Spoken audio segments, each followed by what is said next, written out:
Around 5,000 years ago, one of the largest and most powerful empires in history emerges on the banks of the Nile. Ancient Egypt. Monumental temples, tombs and metropolises bear witness to the power of this fascinating civilization. Yet Egyptian culture is also considered strange and mysterious to this day. International researchers explain the world of the godlike pharaohs and the everyday life of their subjects. The Egyptian empire endured for 3,000 years. What is the secret of success of this advanced civilization on the Nile?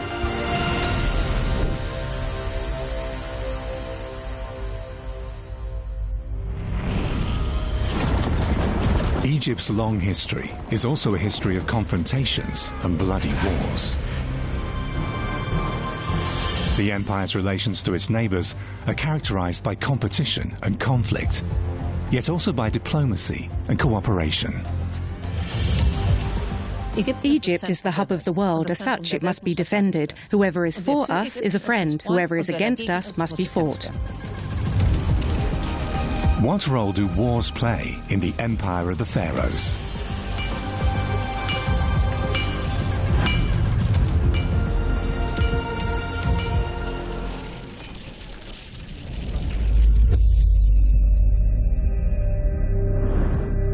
In 1923, archaeologists make a unique discovery not far from Luxor, in the inhospitable mountains of Deir el-Bahari. They find hundreds of bones scattered on the floor of a widely ramified tunnel system. Archaeologist Salima Ikram has long been studying the puzzling find. Who were these people? What had caused their death? And what's behind the way they were buried?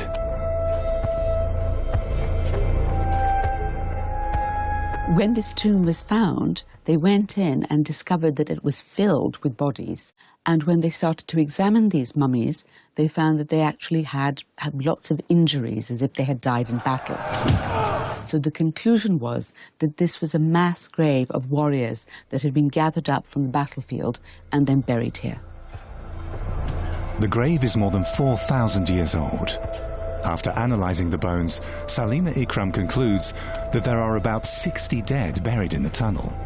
All of them male and between 20 and 40 years old at the time of their death. The wounds that these people had suffered were extraordinary. You could see that there were examples of, blunt force trauma, as if they had been hit with a mace. These people had been stabbed with knives, with swords, and suffered a great deal, and maybe even axes. And what was really quite horrible was that some of them were found, and it looked as if they had been lying on the battlefield and birds of prey had come and pecked at them and ripped at their flesh. The bodies were taken to the cave and given an honourable burial. They are wrapped in linen cloths, a precious item in ancient Egypt. Later, the tomb was looted and the remains were carelessly scattered on the ground. Yet, who were the dead?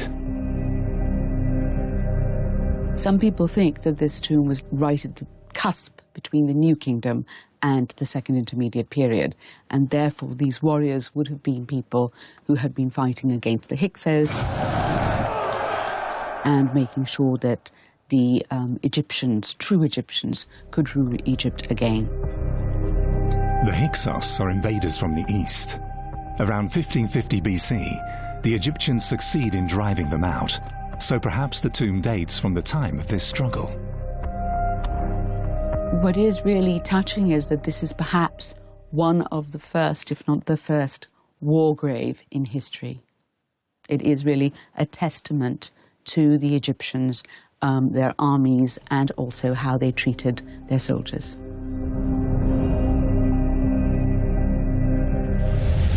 There's war even at the dawn of Egyptian history, under the reign of King Nama. He wants to conquer the Nile Delta in the north. In the Egyptians' view of the world, the north is at the bottom, since this is where the Nile flows into the sea. For us, an unusual perspective. Back then, Egypt is divided into two territories. Narmer rules over Upper Egypt. His goal is to subdue the principalities of the Delta in the north, not least because of the important trade routes leading from there to Palestine and Syria. Narmer raises a small army, probably only a few hundred men, and attacks Lower Egypt. Relics such as the so-called Hunter's Palette give a detailed picture of what the warriors looked like in Narmer's time and what weapons they used. The overall image is quite different from our perception of ancient Egypt. In modern times, Egypt is often portrayed as inherently peaceful.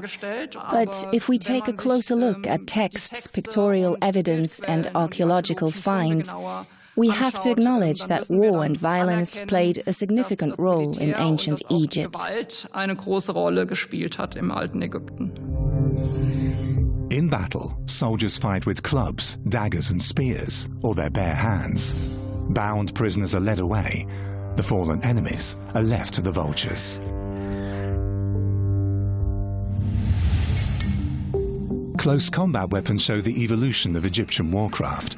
During the early period, the mace is the weapon of choice, until it's replaced by various types of battle axes during the Old and the Middle Kingdom. During the New Kingdom, swords become ever more present. The most famous variant is the sickle-like kepesh. Yet for a long time, the most effective weapon is the bow. Narmer groups several archers into units and thus concentrates their fighting power. He's considered one of the first commanders to create an organized army.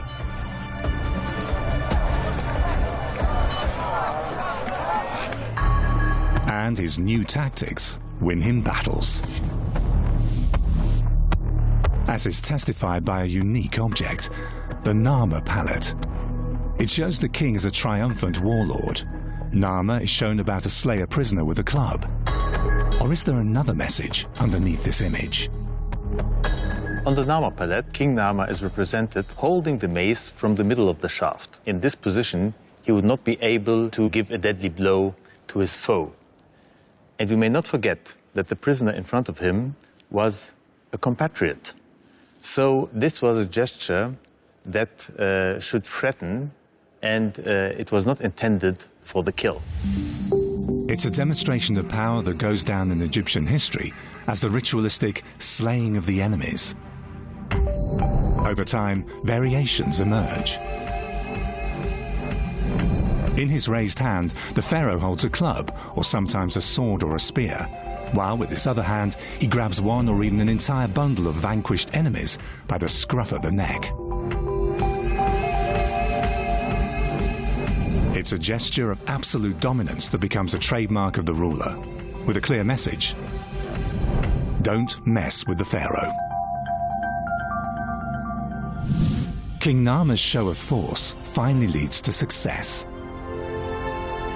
Around 3000 BC, he succeeds in uniting Upper and Lower Egypt. It's the first nation-state in history. Egypt's first capital is built at the intersection of the two halves of the empire, Memphis, called the Scales of the Two Countries. It's the most important strategical point in Egypt. It's also the headquarters of the army, the guarantor of Egypt's strength and unity. From now on, the world beyond Egypt is divided into friend and foe.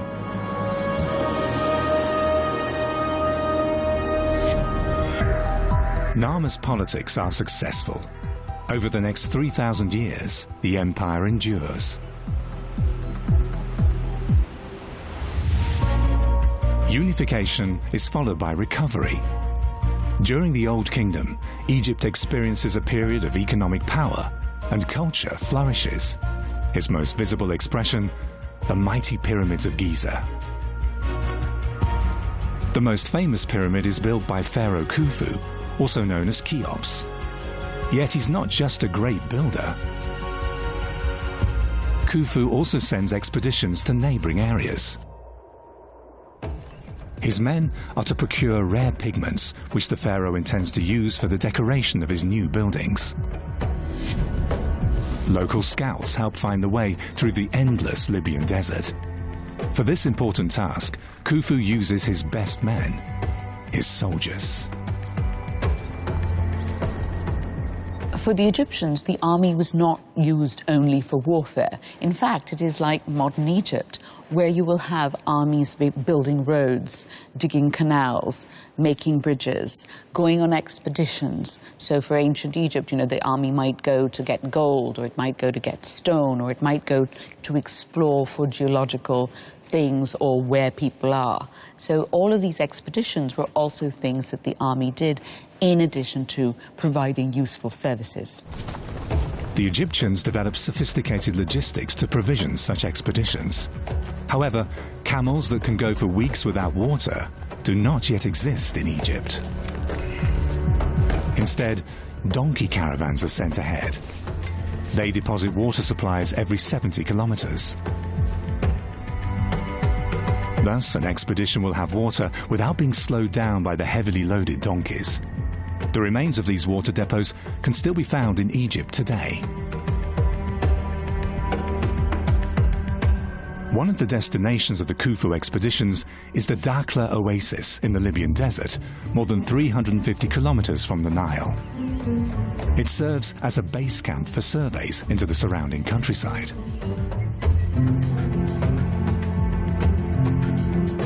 The region around Dakhla is rich with deposits of red sandstone containing iron oxide, from which color pigments can be extracted. Impatiently, Khufu awaits the raw material he needs for his architectural visions. His soldiers have completed their task. They bring back the precious color pigments by the basketful. Trade expeditions remain of high importance to the Pharaonic Empire. These expeditions are a very important part of the Egyptian economy. The logistics must have been enormous. There were often hundreds or thousands of men sent out into inhospitable regions, into the desert or across the Red Sea to Punt. Alas, where Punt was located is no longer known. Temple reliefs record an expedition to the legendary land of incense. On ocean-going ships, the Egyptians set out on the long journey.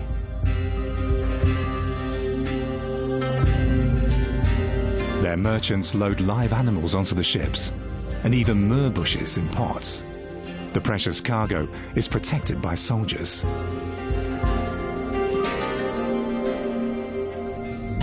Expeditions are sent in all directions, deep into the western deserts and to the shores of the Red Sea. They also regularly go to Sinai, where copper and turquoise are extracted. Most often, however, the pharaoh's men travel up the Nile to the south, where they suspect great riches in fabled Nubia. Near the southern border of the empire, close to the city of Aswan, lies the island of Elephantine. It's the starting point for expeditions to the neighboring country. However, relations between Egypt and Nubia are checkered. Yet Egyptians regularly head south in search of rare goods. Their curiosity about the mysterious land, from which the Nile flows to them, is boundless. And Nubians are highly esteemed as trading partners. In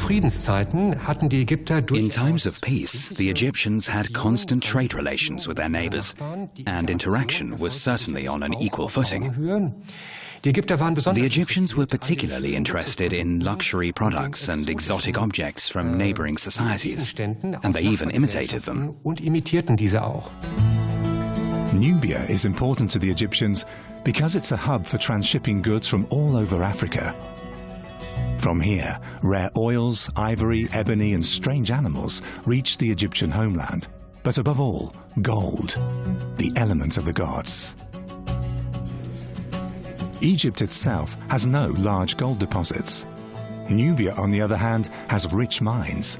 It's also called the gold land of the pharaohs. The pharaohs acquired the precious metal either by trade or by sending their soldiers to mine it directly in the Nubian deposits. It's probably gold from Nubia, with which Khufu has the top of his great pyramid covered.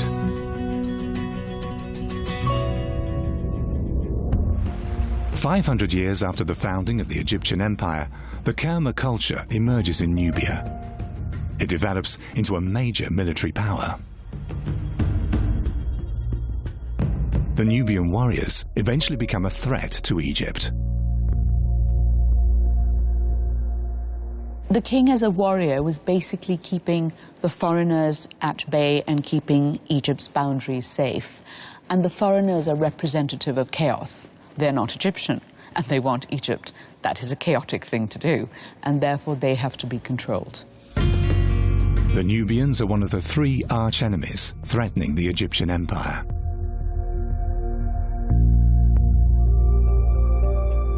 In the south, Nubian attackers can use the Nile as an advance route for invasion. In the west, the Libyans pose a constant threat. From the desert, they threaten the Nile Delta. Northeastern Egypt, on the other hand, is a gateway for invaders from Asia, for Hyksos, Hittites, Assyrians, and Persians. Yet it's not foreign invaders, but throne disputes and civil wars that lead to the fall of the Old Kingdom. Around 2170 BC, the first intermediate period begins. It lasts 150 years until the era of the Middle Kingdom begins. Egypt regains its old strength. Pharaohs like Senusret III pay special attention to the defenses of their empire.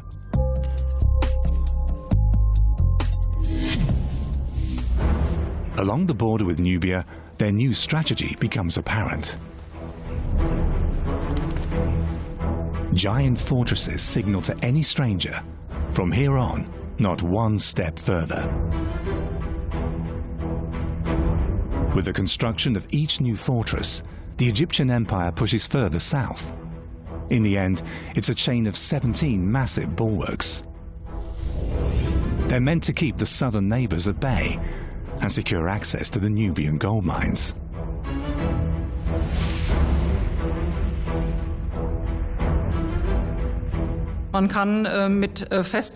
We know an entire chain of fortresses in the Nubian area, and we assume that they were built mainly to control the Nubian gold deposits in the eastern desert. At the same time, these fortresses were a suitable base for armies intended to advance further south.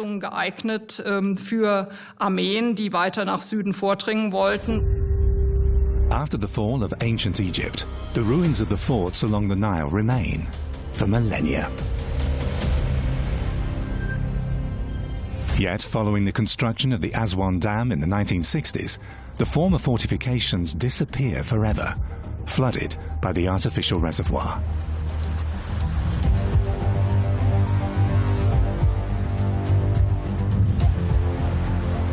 But not before they're examined in detail by archaeologists. Thus, it's possible to reconstruct the appearance and the function of these structures.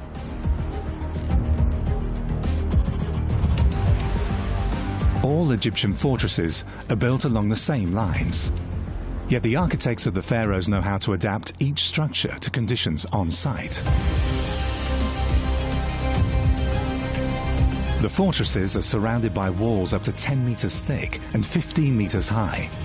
There are no blind spots. No matter where attackers charge, the archers of the fortress can shower them with a hail of arrows. There are additional fortifications for the gate areas, the weak points of any fortress. Behind the walls are the quarters for officers and troops, as well as administrative buildings, temples, warehouses, and workshops. Since all fortresses have access to water, their garrisons can survive for a long time under siege. Yet, who are the men on duty in these fortifications?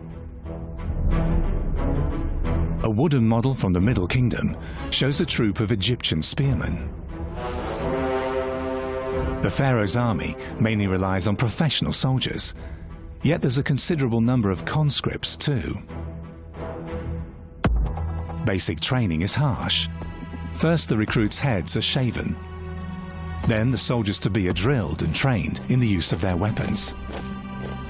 Physical training is a must. Wrestling is supposed to teach the recruits to stand their ground. Those who don't follow the rules risk a beating. A group of Nubian archers, enlisting warriors from the neighboring countries as mercenaries, is a common part of Egyptian rule.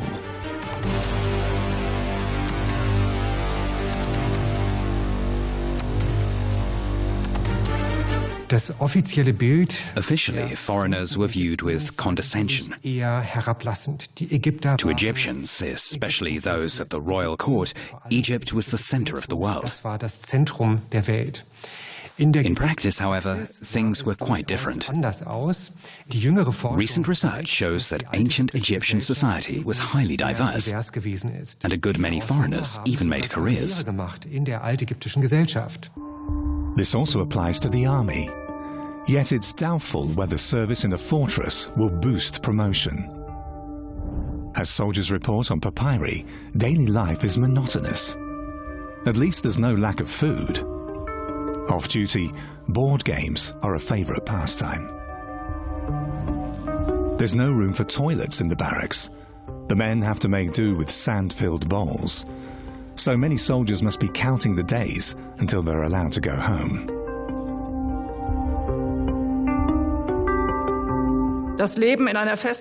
Duty in a fortress meant life in a very confined space in a very inhospitable area far from home.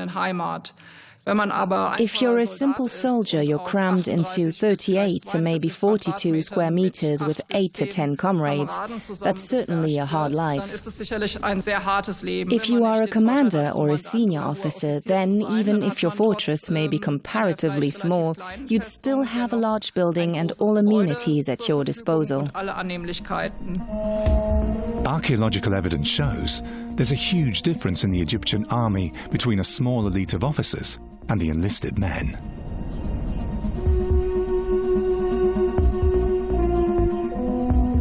Written sources, nearly 4,000 years old, tell us what daily life was like in the fortresses.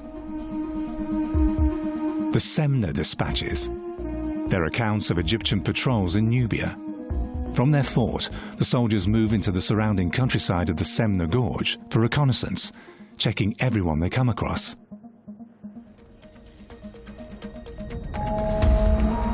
The patrols keep a special eye on Nubian traders who want to enter Egyptian territory. Only those holding a permit are allowed across the border into the empire.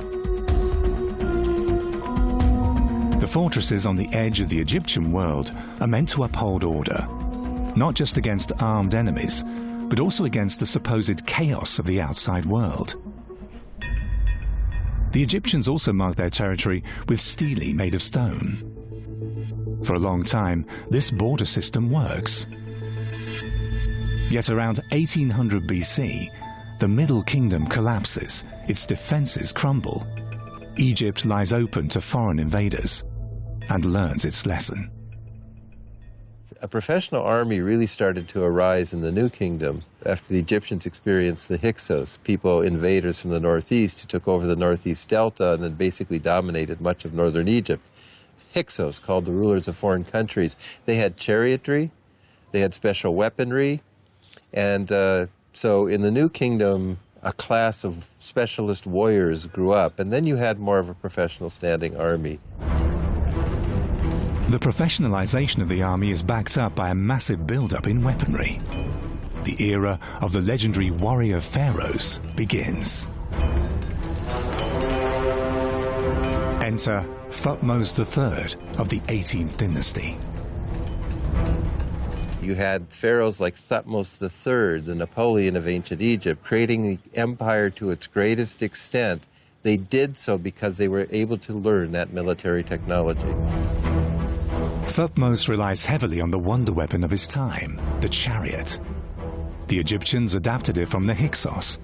Yet, even if they didn't invent it, they excel at continuously improving its characteristics.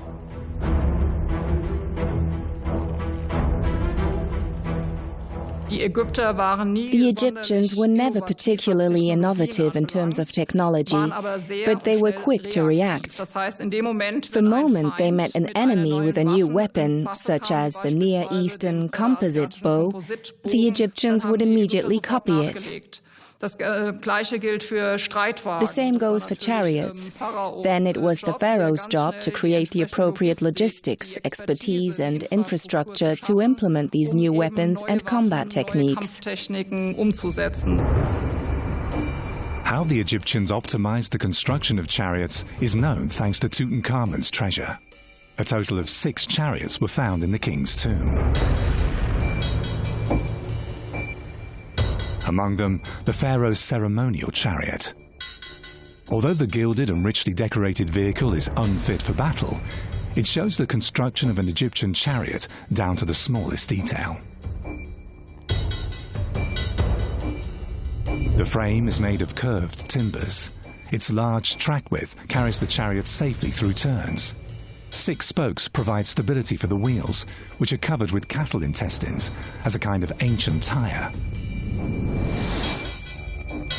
The contraption is held together by wooden connectors and leather cords. Thus, it can be easily disassembled and transported. The Egyptian chariot was an absolute high-tech product for its time. Chariots were of great importance throughout the New Kingdom and revolutionized warfare. Egyptian troops were known to emerge at high speed, shoot their arrows, and then retreat to the side or the rear on their chariots. Thutmose has his troops train hard with a new war machine. The Egyptian chariot combines high mobility with the range of bow and arrow, making it the most feared weapon on the battlefield for a long time.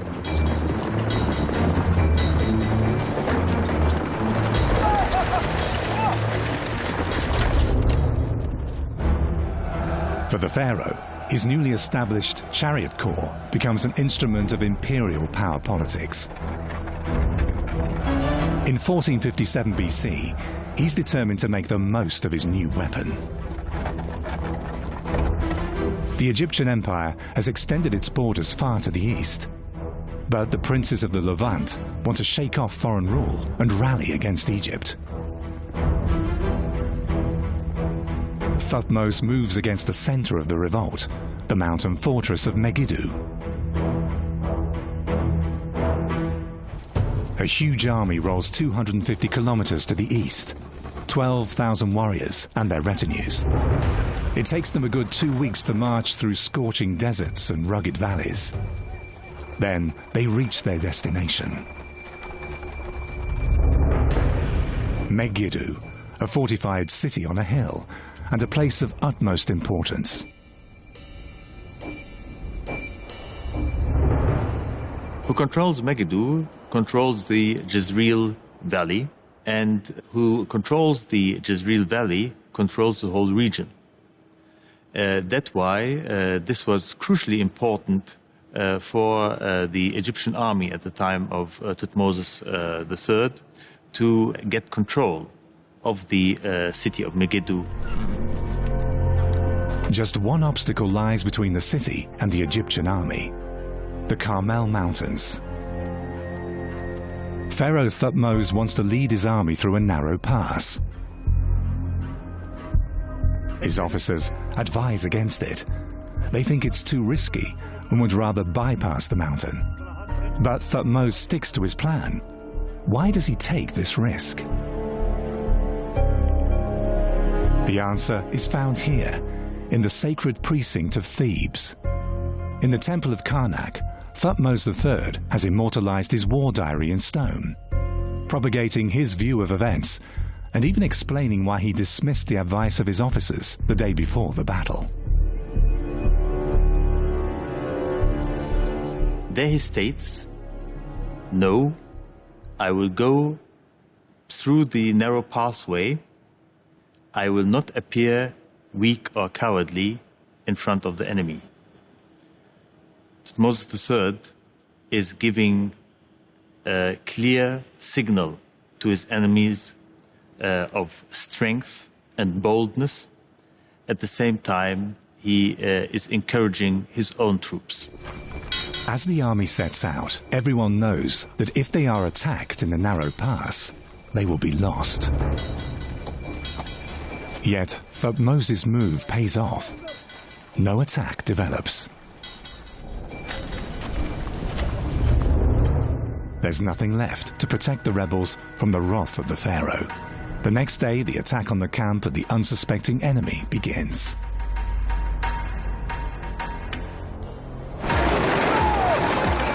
At the head of his chariots, Thutmose charges against them. He strikes quickly and hard. 1,000 chariots are said to have been in the inventory of the Egyptian army. The rebels are put to flight, but they're not yet defeated.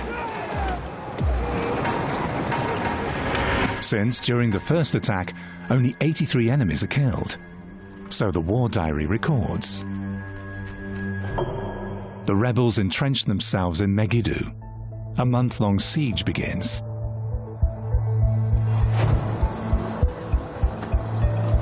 A team of archaeologists tries to find out why the defenders are able to hold on for so long.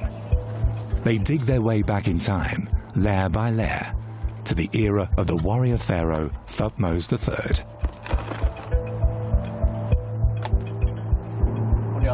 With each new discovery, excavator Israel Finkelstein can reconstruct the appearance of the former city ever more precisely. Even the smallest shards of clay help to solve the riddle of Megiddo. Well, so here we are lower. There was a palace in a certain part of the city. We know where the gate was. We know where the temple was. So the two most important components of a city like this, their location is well known. And then we know that there was no major fortification surrounding the site, but houses built connected to each other and forming some sort of a belt of houses which gave protection to the people inside. So the city was well fortified. Thanks to a tunnel system, even supplies could be maintained. 70 meters deep, it leads through the rocks under the city to the fresh water springs of Megiddo. Yet after 7 months, Thutmose succeeds in conquering the city. Whether Megiddo is taken by storm or falls as the result of treason remains an open question. The rebels must expect the worst. Back then, there's no Geneva Convention. In times of war, the Egyptians were not squeamish in treating their prisoners. At best, they were deported to Egypt to do forced labor. Yet Thutmose has other plans for the rebels. Thutmose III uses a new policy towards his enemies that will continue to be used afterwards in ancient Egypt. He makes the enemies promise not to attack or to rebel against Egypt again, and he forces them to pay taxes and tributes to Egypt. So the pharaoh spares the lives of the subjugated. Relentlessness in war and moderation in peace. With this two-sided strategy, the Napoleon of Egypt restores order. A balanced policy of war and peace ensures the stability of the Egyptian empire. Yet 200 years after the victory of Megiddo, another pharaoh must again set out to the east to fight off the enemy. Ramses II, easily Egypt's most famous ruler. In 1274 BC, he assembles the largest force yet seen in Egypt, and prepares for battle at Kadesh. Ramses spares no effort to increase the striking power of his army, as is evident at Pi Ramessa. The city founded by Ramses is a center for arms production, with a focus on chariot troops. In the city, there was a great number of military facilities, as our excavations have shown. There are stables for the horses of the chariots, but also a kind of drill yard for charioteers, as well as workshops, which are certainly related to the production of things needed by the military.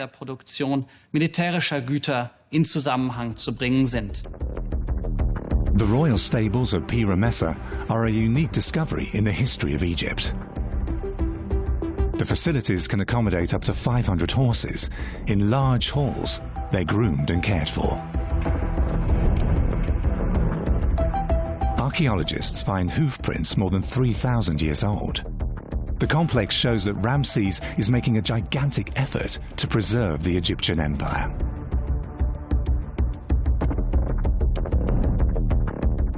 Pi Ramessa replaced Memphis as the capital for about 200 years. We know for sure that Ramses II ruled from here for much of his reign. The eminence of the military in the new city is shown by a detail on this temple stele. The pharaoh rewards a soldier for his faithful service. He awards him the so-called Gold of Honor. It's from Pi Ramessa that Ramses II marched to the Battle of Kadesh. Unlike Thutmose III, Ramses is not dealing with an alliance of rebellious petty princes. He's up against one of the great powers of antiquity, the empire of the Hittites. They dominate large parts of Asia Minor from their capital, Hattusha. From here, they rule over numerous vassal states. Now the Hittites want to expand their empire to the west at the expense of Egypt. The Hittites too use chariots, yet unlike the Egyptian version, their chariot is manned by 3 men. In addition to the driver and the archer, there's a fighter for close combat. Thus equipped, the army of the Hittites intends to challenge Egypt's rule over the Levant. Ramses sets out with his entire force to meet the threat. In the Egyptian Museum in Cairo, a fragment of a relief shows foot soldiers and chariots. It was found in the burial chamber of a general serving under Ramses II. In the new kingdom, Egypt will reach its largest extent, the borders in the area of Syro-Palestina and beyond.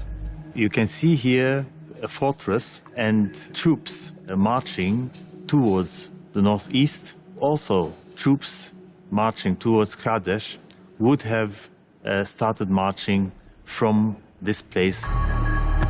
The army is shown crossing a body of water where crocodiles lurk. It's possibly the easternmost branch of the Nile, beyond which the fertile land ends. It's here that Ramses plans to fight the invaders.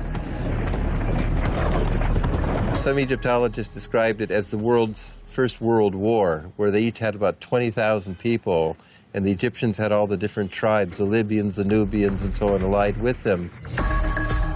The Allies reinforced the Egyptian infantry, which is equipped with shields and new weapons, such as the sickle sword. 4,000 foot soldiers, supplemented by chariot troops, are organized as a coherent combat unit. The Egyptian army consists of 4 such units, each bearing the name of a deity. Each unit marches separately toward Kadesh. It's what the Hittites have been waiting for. With their chariots, they pounce on the flanks of the unit named after the god Ra. The Egyptians, completely surprised, are put to flight. Then the Hittites charge toward the camp of the Amun unit, commanded by Ramses himself. A fierce battle begins. Then the Egyptians face total defeat.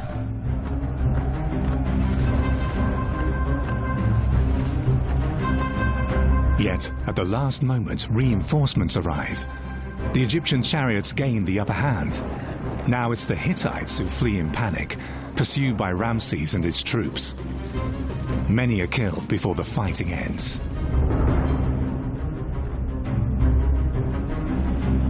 The Egyptian army has been able to hold its own on the battlefield. Yet its high losses rule out the conquest of Kadesh. Ramses has clearly failed to achieve what he set out to do. Yet defeat, or even a draw, is no option for a son of the gods.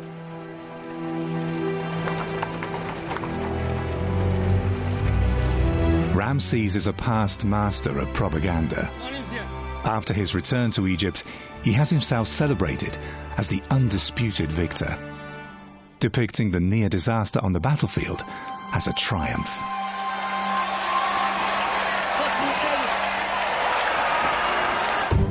Ramses has his view of the events chiseled into the walls of 6 temples, leaving a total of 13 versions of the Battle of Kadesh. Like his ancestors, Ramses presents himself as all triumphant. Yet, there's one more twist to the story. The Battle of Kadesh is one of the most exciting battles we know from ancient Egypt. It is completely different in the way it is depicted. Unlike all other battles, not only those of Ramses the Great, but also those of other kings. Because it shows the king in a dangerous situation. Usually the king stands on his chariot and nothing can touch him. He immediately fends off all enemies. For the first time, we see a pharaoh facing annihilation with the chariots of the enemies appearing behind him. According to Ramses' propaganda, his troops have abandoned him. He seems lost. Only thanks to the help of the god Amun does he turn defeat into victory. That's something that we don't know from earlier depictions or any texts in ancient Egypt. So here's a challenge to the king. He's in mortal danger, and yet he overcomes it with the divine assistance of Amun. Yet Ramses II doesn't leave it at that. He enters diplomatic contact with the Hittites. 16 years after the battle, the pharaoh makes peace with the former enemies.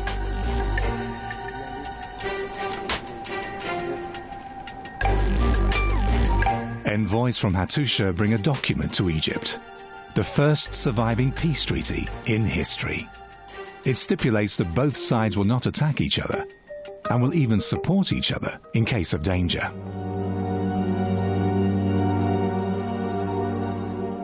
You know, the peace treaty with the Hittites does show you that the Egyptian pharaoh could be practical. Supposedly he's an incarnation of the sun god, he's all-powerful, there's nobody more powerful than him. But when it became necessary, he made a treaty. He made a compromise with his Hittite adversaries. So yes, I mean, all this Egyptian ideology had to deal with reality on an international scale at this point. The United Nations still refers to mankind's first known peace treaty.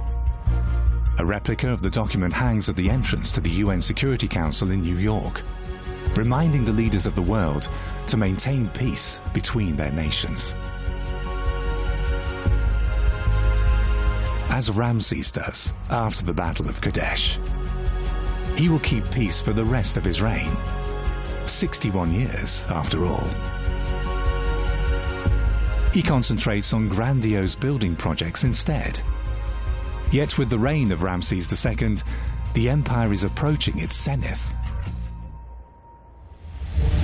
Some 100 years after Ramses II, Ramses III goes down in Egypt's history as the last great pharaoh. The new ruler wants to link himself to the glory of his predecessor.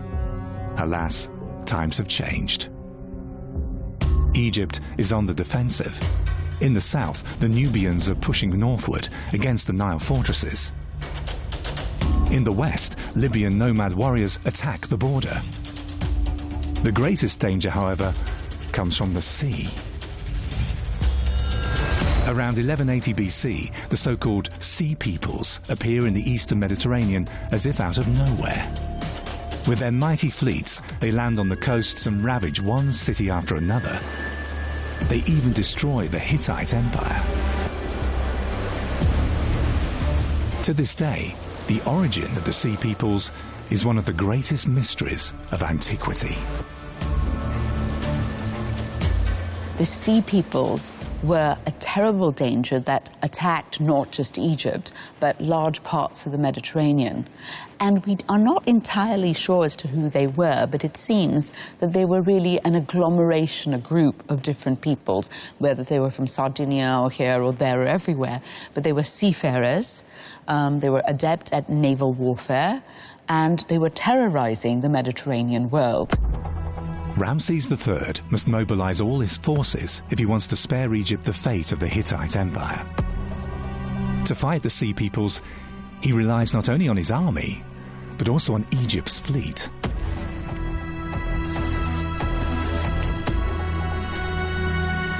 The pharaoh awaits the ships of the Sea Peoples in the north of his empire. He intends to use his own fleet to confront and destroy them in the Nile Delta.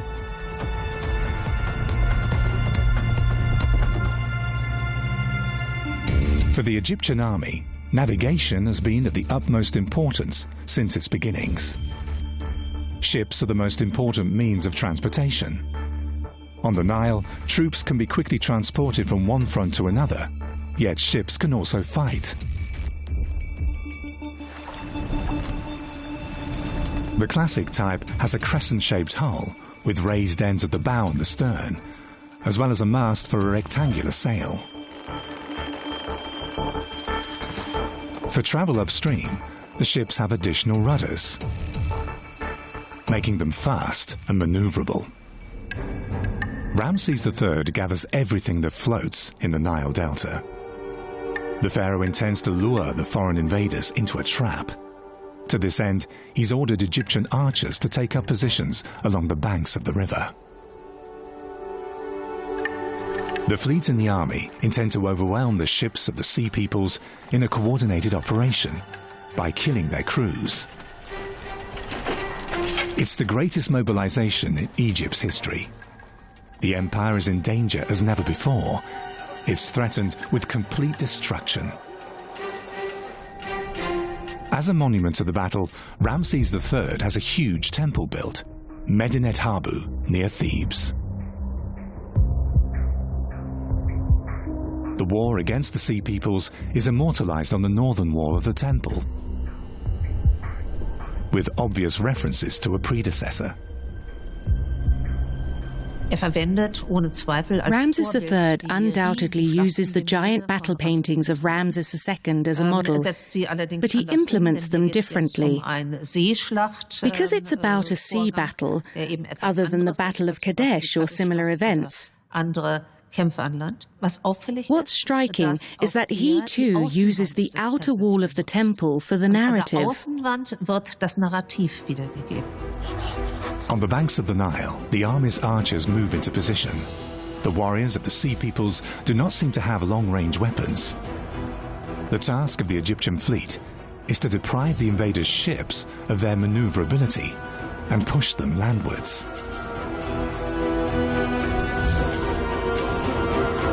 There, they become easy targets for the Egyptian archers. The foreign warriors are caught in a crossfire from sea and from land, with fatal consequences. The Sea Peoples are defeated, the invasion is stopped.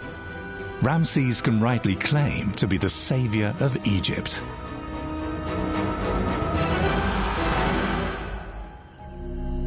The outer wall of Medinet Habu is reserved for the official version of Ramses' battle and his victory over the foreign invaders.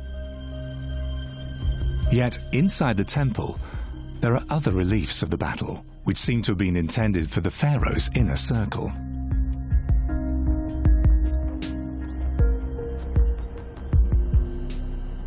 If you then go into the temple, there are representations similar to those from earlier rulers, where generals appear before the king and tell him, "I have defeated so-and-so many people." Then they hand over proof, and this could be a cut-off hand or a cut-off penis. In the temple at Medinet Habu, the perspective of the victors is immortalized in stone. The perspective of the opposing side is unknown to this day.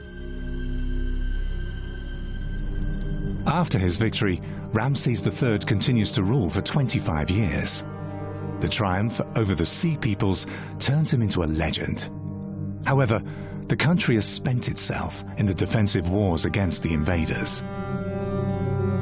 With Ramses III, Egypt's last great warrior pharaoh passes away. His death is the prelude to the slow, inexorable decline of the empire. Ancient Egypt views itself as the center of the world. It endured over 3 millennia thanks to a clever strategy of war and peace. For an Egyptian king, both fortitude and diplomacy were crucial. In war, Egypt's armies fight with no holds barred. In times of peace, its civilization flourishes.